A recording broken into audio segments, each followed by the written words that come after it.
मेरे प्यारे बंधुओं, आज मैं डिस्कस करूंगा शनि की महादशा में हमारी ज़िंदगी में क्या परिवर्तन आते हैं, किसी भी ग्रह की महादशा क्यों देखी जानी चाहिए,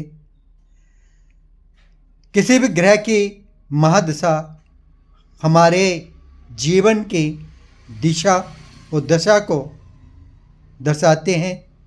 ये हमारे एटीट्यूड, बिहेवियर, सक्सेस सब कुछ दर्शाते हैं।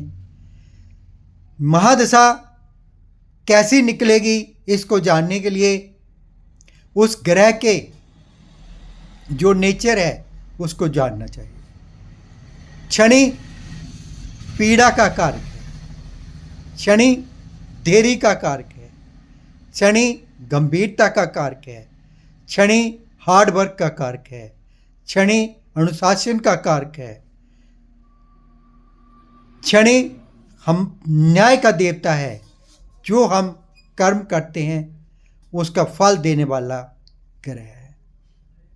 जब भी शनि की महादशा आएगी हमारे अंदर एक सीरियसनेस, गंभीर प्रवृत्ति, शांत प्रवृत्ति आएगी। हम अकेला रहना ज़्यादा पसंद करेंगे, समाज से कटे कटे रहने शुरू हो जाएंगे। हमें ज़्यादा काम करने पर भी कुछ फल कम मिलेंगे। जो काम पहले हम 2 दिन में कर पाते थे अब हमें महीना महीना उस काम में करने को लगता। इस अवधि के दौरान हमारे पेशेंस की परीक्षा होती है, हमारे पेशेंस का टेस्ट होता है कि हमारे अंदर कितनी पेशेंस है।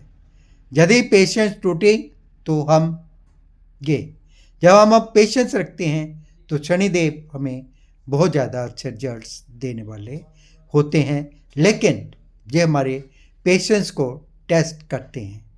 शनिदेव जब कालपर्श की कुंडली देखें तो उसमें 10th हाउस और 11th हाउस को प्रतिनिधित्व करते हैं। 10th हाउस कर्म का है और 11th हाउस बैंक बैलेंस का घर है। ये हमारी परीक्षा की घड़ी होती है। जब भी शनि की महादशा आती है हमें दुख, पीड़ा, दुर्घटना आदि का बे बना रहता है। दुर्घटना जरूर होती है। मैंने अपने व्यक्तिगत तजर्बे में पाया है जब भी शनि का पीरियड आएगा कहीं ना कहीं चोट लगने का डर लगा रहता है और चोट लगती भी है और पीड़ा सहनी भी पड़ती है। और इस एक्सीडेंट से, इस पीड़ा सहने के बाद आपके अंदर एक पर्सनैलिटी अलग किस्म की आप महसूस करते हैं। आपको ज़िंदगी की असलियत का एहसास होना शुरू हो जाता है कि आपके अंदर असलियत क्या है।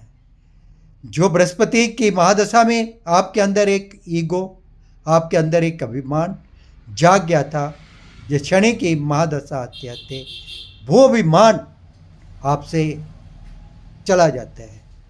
अभिमान को दूर करने के लिए शनिदेव आपको कोई ना कोई जख्म देते हैं, चोट देते हैं, दुर्घटना देते हैं, कोई पीड़ा देते हैं ताकि आपका ये भ्रम दूर हो सके। यदि आपने बृहस्पति की महादशा में कोई गलत तरीके से पैसे कमाए हैं तो इस महादशा में वो पैसे कहीं ना कहीं कोई मेडिकल में लग गए, कोई दुर्घटना वगैरह में लग गए, कोई इंजरी में लग गए, कोई परिवार में कोई सदस्य बीमार हो गया उसके ऊपर लग गए। कुछ तरह के पैसे लग जाते हैं जिस तरह के पैसे हमने इकट्ठे किए। ये शनिदेव हमारे पिछले जन्म का, पिछले कर्मों का हिसाब हमसे ज़रूर लेते हैं और उसका भुगतान इसी जन्म में होता है। जो हम कर्म करते हैं, जो हमारे संचित कर्म हैं, उनका भुगतान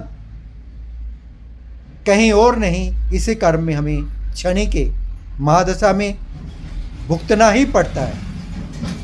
शनिदेव के लास्ट 2-3 साल में जब शनि में बुध की अंतर्दशा आती है तो ये काफ़ी गेन देते हैं, ये काफ़ी फ़ायदा भी करा के जाते हैं। जो मैंने अपने पर्सनल व्यक्तिगत तौर पर 40 साल के तजर्बे में पाया है। जय हिंद, जय भारत, जय शनिदेव। शनिदेव को ठीक कैसे करें? शनिदेव को ठीक करने का सबसे सरल तरीका है बुजुर्गों का आशीर्वाद लें। जय श्री राम।